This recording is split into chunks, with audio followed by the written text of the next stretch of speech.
এসে লোকজন কিভাবে সাদা পাথরের যে স্পটটি উপভোগ করতেছে আপনারা দেখুন। এই যে সাদা পাথর, জল, আর ওই যে পাহাড়,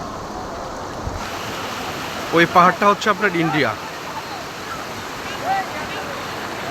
ওই যে ওই পাশটা সম্পূর্ণ ইন্ডিয়া। এই যে জলের স্রোত যাচ্ছে, এই যে এই যে সাদা পাথর, এই যে দেখুন সাদা পাথর। অনেকখানি জলের মধ্যে আমি চলে আসছি। এই যে এই যে ওই পাশটা সম্পূর্ণ ইন্ডিয়া আর এই পাশটা বাংলাদেশ। এই স্পটটার নাম হচ্ছে আপনার সাদা পাথর।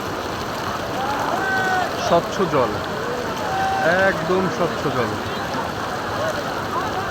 অনেক সুন্দর লাগছে দেখতে, একদম স্বচ্ছ জল। ওই পাশটা ইন্ডিয়া। এই যে দেখুন, খুব সুন্দর একটা পরিবেশ, একদম স্বচ্ছ পানি।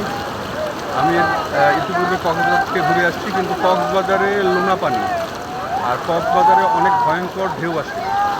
ভয়ঙ্কর ঢেউগুলো আমার অতটা ভালো লাগে না।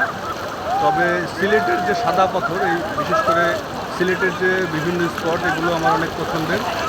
আর সবচেয়ে বড় কথা হচ্ছে আমি পাহাড় অত্যন্ত পছন্দ করি।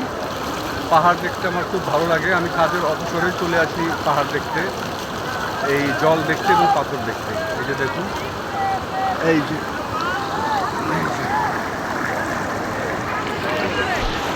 দেখছেন দেখছেন কীরকম সাদা জল, একদম ধবধবা সাদা।